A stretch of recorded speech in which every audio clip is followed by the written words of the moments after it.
أعوذ بالله من الشيطان الرجيم. بسم الله الرحمن الرحيم. ولقد حمت به وحم بها لولا أن رأى برهان ربه كذلك لنصرف عنه السوء والفحشاء إنه من عبادنا المخلصين. سورة یوسف 24 نمبر آیت. په دې 24 نمبر کې د یوسف علیه السلام هغه ازمایش او امتحان ذکر کیږي چې کوم د یوسف علیه السلام د نفس متعلق وو. الله تعالی وی ولقد حمت به وحم بها لولا ان رأى برهان ربه. دې ځکه نه پورې موږ ویلو چې یوسف علیه السلام باندې د عزیز مصر په کور کې د عزیز مصر زنانه چې کومه ونه هغه عاشقه شو او د خپل نفس ناجایز خواهش پوره کولو دپاره د یوسف علیه السلام خلاف ډیر زیات تدبیرونه وکړو.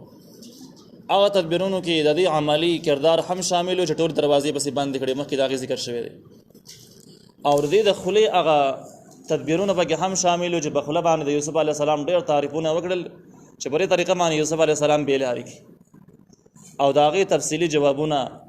په تیر سبق کې د امام صدر په حواله باندې مونږ کړي. نننی سبق کې الله تعالی وایي چې ولقد حمت به، یقینا قصد کړی و دې زنانه به د یوسف علیه السلام په باره کې. حمت کې هغه زنانه ته مراد ده چې کوم د عزیز مصر زنانه وه. مخکې موږ ویلو چې تاریخونو د هغې دوه نومونه ذکر کړي دي. یو نوم راعیل دی او دویمه زلیخه دی. او د زلیخه نوم بیا ډېر مشهور دی، راعیل ډېر مشهور نه دی. نو دې د یوسف علیه السلام متعلق قصد وکړو. وحم بها لولا ان رأى برهان ربه. او وسوسه راله د یوسف علیه السلام ته بها په باره د زنانه کې. دې ځای کې حمت او حمته کې استعمال شوی دی. د حمت کې د تا د مونث علامه ده، یعنی دې نه مراد زلیخه ته مراد ده. او په حمه کې د تا چې پکې نه نو دا د مذکر لفظ دی، یوسف علیه السلام ته مراد دی. لیکن دې ځای کې هم خو دواړه ځکه دی، لیکن د دوانو معنی یو نه ده. او چې کله معنی یو شي نو مفهوم او مضمون مکمل غلطیږي. او په دې باندې امام قرطبي رحمه الله ډېر تفصیلي بحث کړی دی. هم چې کوم دی دا وسوسې ته هم ویلی کېږي چې بړه کې یوه خبره راشي ته پې عمل ونه کړي. له دې مثال داسې دی که په رمضان مبارک کې سړی روژه دی او سخته ګرمي شوې ده او یخې اوبو باندې سترګې ولګېدلې، نو ته وسوسه راغله چې ښایسته اوبه دي خو به څکلی نه شم. اوبو ته یې زړه وشو، لیکن څکلو ته تیار ځکه نه ده چې روژه ده، نو دې ته وسوسه ویلی کېږي. او هم چې کوم دی په معنا د قصد سره هم راځي چې سړی د یو کار مضبوطه پخه اراده وکړي، دې ته هم ویلی کېږي. په دې اولنۍ ځای کې د حمت ټکی چې کوم دی د زلیخې متعلق چې کوم بحث دی، نو دا په معنا د قصد سره دی چې زلیخې قصد کړی او به د یوسف علیه السلام. او په دې باندې دلیل څه شی دی؟ دلیل په د ولقد ټکی په دلیل دی. د ولقد کې د لام او قد دواړه د تاکید دپاره راځي. دا د عربی اصول دي، هر ګرامر اصول دی چې د لام هم تاکید دپاره راځي او قد هم تاکید دپاره، چې دواړه یو ځای کې راغله نو دا ډبل تاکید شو. نو چې کله به د حمت باندې تاکیدات داخل دي نو معلومیږي دا چې د حمت په معنا د قصد سره دی چې دې زنانه د یوسف علیه السلام متعلق مضبوط قصد کړی او قصد خو واضح دی چې دروازې پسې بندولې او داسې خبرې ورته کولې، نو قصد خو واضح دی. بری دویم ځای کې الله تعالی وایي وحم بها، او وسوسه راغلې وه د یوسف علیه السلام ته بها په باره د دې زنانه کې. دا هم په معنا د قصد سره نه دی. ولې قصد سره نه دی؟ دلایل په هغې باندې دا دي. یو دا ده چې بری دې ځای کې وحمه کې تاکیدات نشته، چې تاکیدات نه دي راغلي، او د حمت سره تاکیدات ولقد کې تاکیدات شامل او دې ځای کې تاکیدات نشته دی. نو معلومیږي دا چې دا هم په معنا د وسوسې سره دی، په معنا د قصد او ارادې سره نه دی. یو دلیل خو ښکاره دی، الفاظو نه معلومیږي. دویم دا دی په دې کې احادیث هم دلیل شته. احادیث په دې کې دلیل دا دی د صحیحینو روایاتو کې دي چې کله یوسف علیه السلام په دې ازمایش کې مبتلا شو، فرشتو د الله تعالی ته وویل چې یوسف علیه السلام په یو درون ازمایش کې ګیر دی. که فرض که په دې ټیم کې یوسف علیه السلام نه دا کار صادر شي نو بیا الله تعالی فرشتو ته وویل چې که صادر تی شو نو ویلی کوي، او که صادر تی نشو نو میلی کوي. نو د دغه نه هم معلومیږي دا چې دا وسوسه وه، دا قصد نه و. او بیا ښکاره خبر د یوسف علیه السلام نه خدا جرم صادر نش رستنی الفاظونه پته لګي یوسف علیه السلام خدا عمل اړو کړی نه دی. اوس په دې کې باره کې دویم حدیث دا دی نبی علیہ السلام فرمایي چې د مسلمان زما امتی مسلمان وسوسه معاف چې کله د ګناه وسوسه پړه کې رااله هغې باندې عمل ونه نو چې عمل یې پرې ونه کړو دا تشه وسوسه باندې دی ګناهګار نشو او په قسم باندې دی ګناهګاریږي خو قسم باندې چې کله دی عمل وکړي نو ډبل ګناهګار شي چې کله پې عمل ونه کړي فرض کړه یو ګناه اراده یې کړې ده خو بیا وروسته د الله تعالی یارې مخې ته راغله او د ګناه یې د الله تعالی د یارې نه ایسته پرېښه ده اول یې قصد کړی د کوره وتلی دی لیکن بیا یې ونه کړه نو بیا په حدیث کې دی چې ګناه یې ونه لیکلی شي او د لپاره باقاعده یوه نیکي ولیکلی شي. په دې باندې بیا ډېر روایات په حدیثو کې دلایل شته لیکن موږ دې ښځې ته راځو چې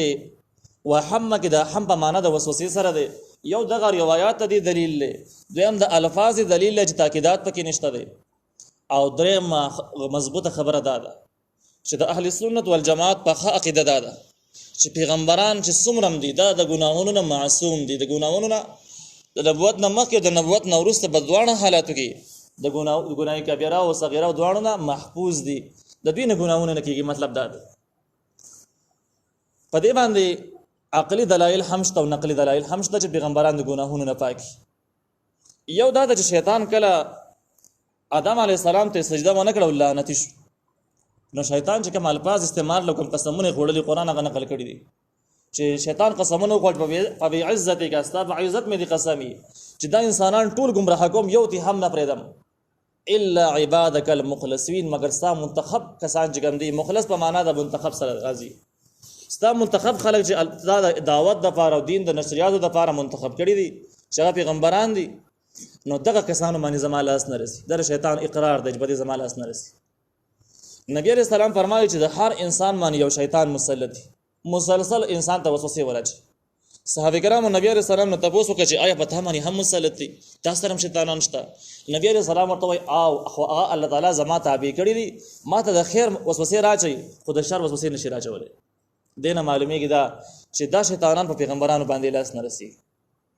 نو د دغې نه معلومیږي دا چې پیغمبران د ګناهونو نه معصوم دي. نو د پیغمبرۍ نه مخکې مو وروسته اوس که هم په معنا د قصد سره ته وایي چې یوسف علیه السلام هم قصد کړی او بهاره د زلیخې په باره کې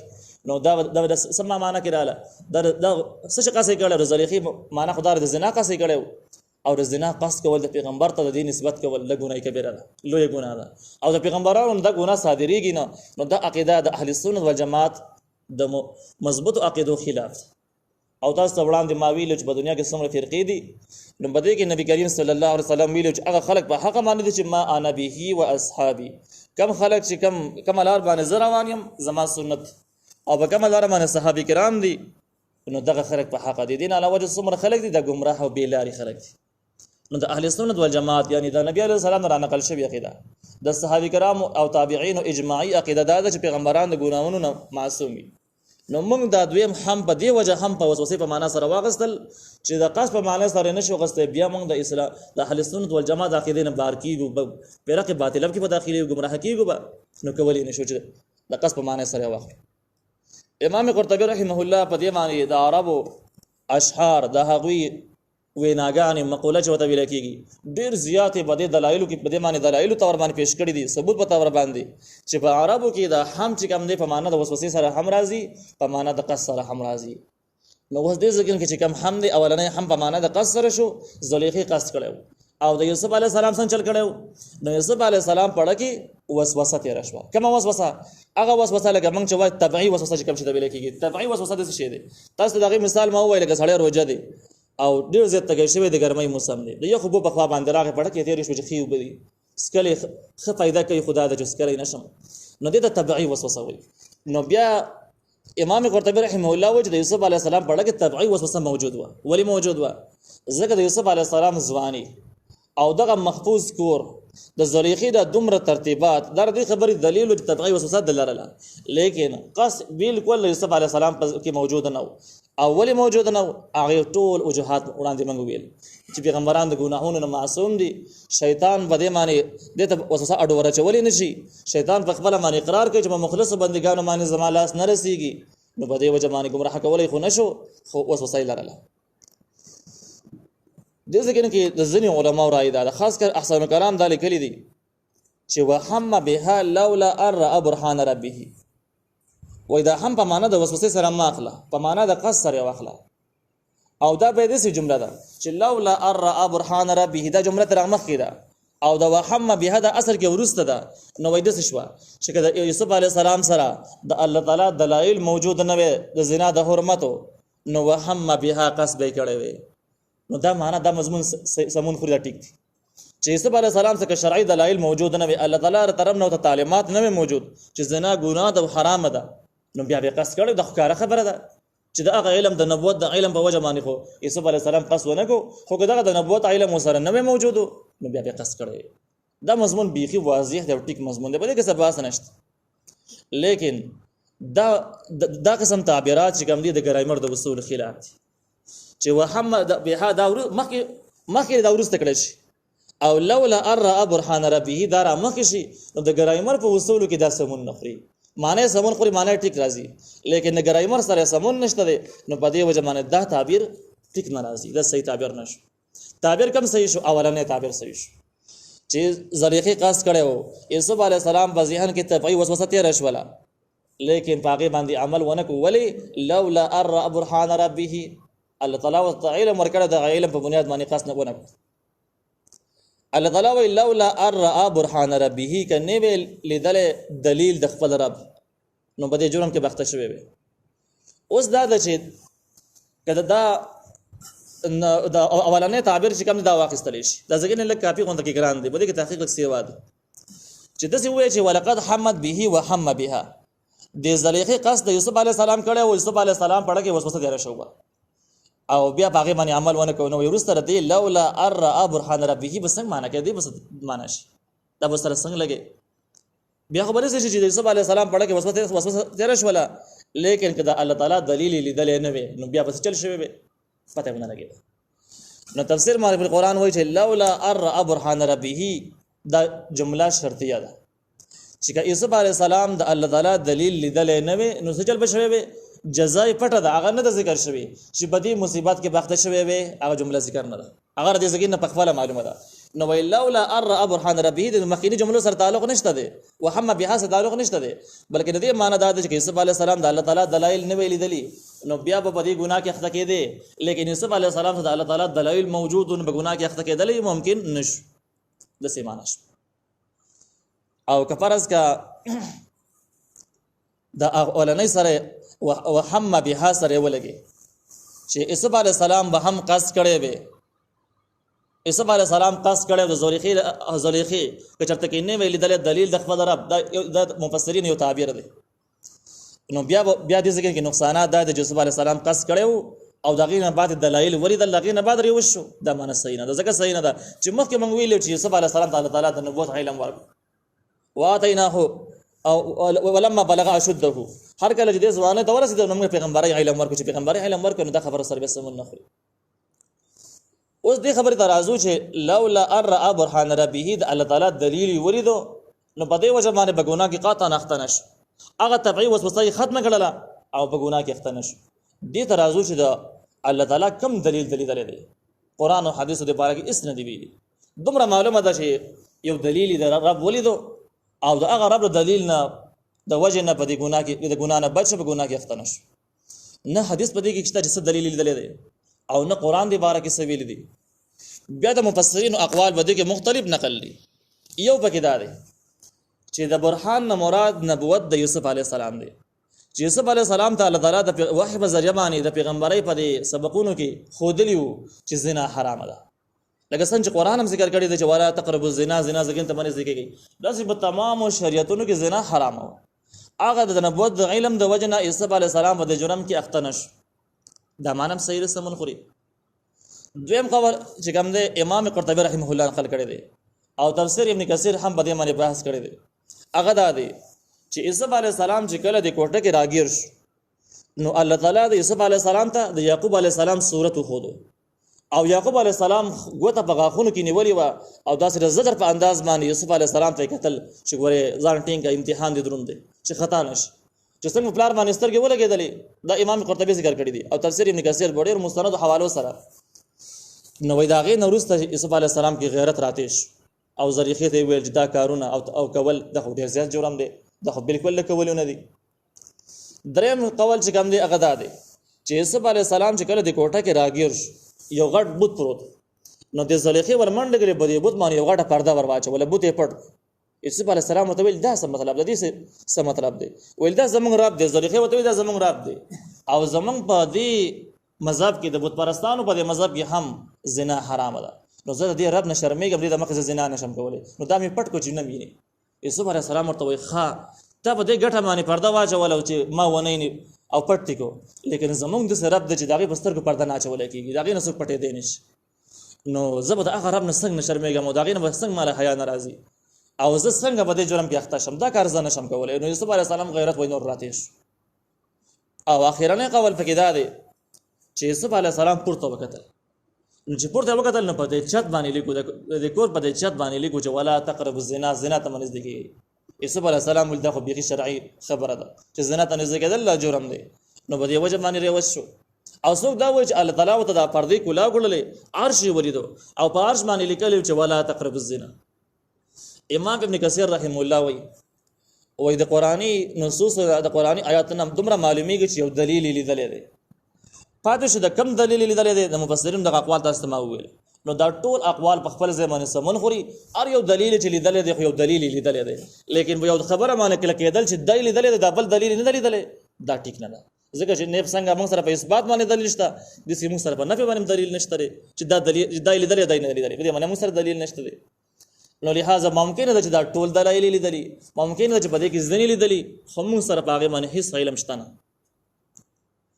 الله وی کذالک هم دغه شانتک لنصرف عنه السوء والفحشاء هم دغه شانتي څنګه شانتي یعنی یوسف علی السلام ته موږ علم ورکړیو هغه علم په وجه باندې د دې فتنې نه بچ پاتې شو نو وای دغه شانتي د علم موږ دې لپاره ورکړیو لنصرف عنه السوء چې موږ واړو د یوسف علی السلام نه بدینه مراد په اتفاق د ټول مفسرینو باندې ګناه صغیره مراد ده چې موږ یوسف علی السلام ته علم دې لپاره ورکړو چې صغیره ګناهونه نه هم دې بچ پاتې شي والفحشاء او بهاي دې مراد کبیره ګناهونه دي د یوسف علی السلام نه موږ کبیره ګناهونه هم واړو هغه هم لري کو دې لپاره موږ علم ورکړو. اوس د آیات صریح دلیل په دې معنی چې یوسف علی السلام د صغیره ګناهونو او کبیره ګناهونو دواړو نه محفوظ. کم خلک چې وایي چې یوسف علی السلام پړه کې وسوسه هم نه راته شوی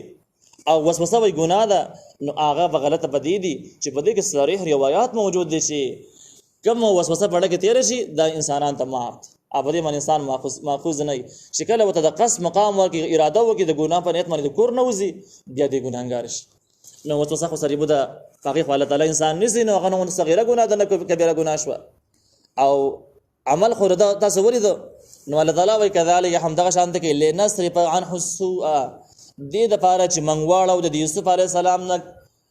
بدی چې هغه نه مراد صغیره ګناونه دي ول فحشاء او بهایي چې دینه مراد کبیره ګناونه دي. ګوره دې څنګه کې الله تعالی دې ویل چې موږ د یوسف علی السلام نه کبیره او صغیره ګناونه اړو دې نه وایي چې د یوسف علی السلام د صغیره او کبیره ګناونه نه لری کوو دې نه وایي دغه پټي نقطې ته اشاره ده. امام قرطبی رحمه الله وایي چې د یوسف علی السلام تربیت داغي د انداز داغي صلاحیت الله تعالی په داسې انداز باندې جوړ کړی چې پیغمبرانو ته مخلصین ویل کېږي خالص بندگان چې داغه د پیغمبرۍ لپاره انتخاب شوی خلک نو د یوسف علی السلام په هیڅ یو رکه د ګناه تصور موجود نه و د ګناه تصور پکې نه و نو ګناه نو یوسف علی السلام خدا عمل نه کو خو یوسف علی السلام د ګناه په ځګین کې گیر شو صرف امتحان راغی یوسف علی السلام کاونه خو امتحان په ځګه گیر شو نو الله تعالی د علم په برکت باندې دغه صغیره ګناونه او کبیره ګناونه دواړه لري کړو یعنی دغه سخت ځګین نه وته نجات ورک او دغه امتحان نه لري دې امتحان نه خلاص وای دې کې اشاره شو دغه خبره انه من عبادنا المخلصين یقینا دا یوسف علی السلام من عبادنا المخلصين زمون د منتخب شو بندگانو نو مخلصین چې بده لام معنی زور شي لکه څنګه چې په قرآن کې تاسو یې دا یو قرات دویم قرات بده کې من عبادنا المخلصین هم راغلي دي چې بلام معنی زیر راش مخلص او مخلص کې فرق شته دې ځکه چې مخلص ټکی دي مخلصین داغه جمع ده او مخلص مفرد دی. نو مخلص هغه کس ته ویل کېږي چې الله تعالی د خاصو کارونو لپاره انتخاب کړی، منتخب کړی. نو یوسف علیه السلام الله تعالی د پیغمبرۍ لپاره او د دین د نشر و اشاعت لپاره منتخب کړی وو، دې لپاره یې خاص کړی وو. او د الله تعالی منتخب شوي خلک، د دین لپاره منتخب شوي، د پیغمبرۍ لپاره منتخب شوي خلک، د الله تعالی نظام داسې دی چې د هر قسم ګناهونو نه محفوظ ساتي. نو په دې وجه یوسف علیه السلام نه ګناهونه لرې کړی شو، د دې ازمایش نه خلاص شو. او که په معنا د مخلصینو سره واخیستی شي، کوم چې په دین کې دویم قرات د مخلصین هم شته دی. مخلص هغه چاته ویل کېږي چې د هر یو عمل د الله تعالی د رضا لپاره وي، او د په هیڅ عمل کې د دنیا لالچ ریاکاری دا پکې شامل نه وي، نو دغه ته مخلص وي. نو بیا به معنا دا شي چې موږ د یوسف علیه السلام نه دا صغیره ګناهونه او کبیره ګناهونه دې لپاره واړول چې دا زمونږ د مخلصینو خلکو نه وو، هر عمل د الله تعالی د رضا لپاره وو. او کم کس چې هر عمل د الله د رضا لپاره کوي، د الله نظام دا د چې د ګناهونو نه لرې ساتي، د ګناهونو نه بچ کوي، بیا به دا معنی شي. او دواړه معنی د ځکه کې سمون خوري. دا تحقیق د معرفت القرآن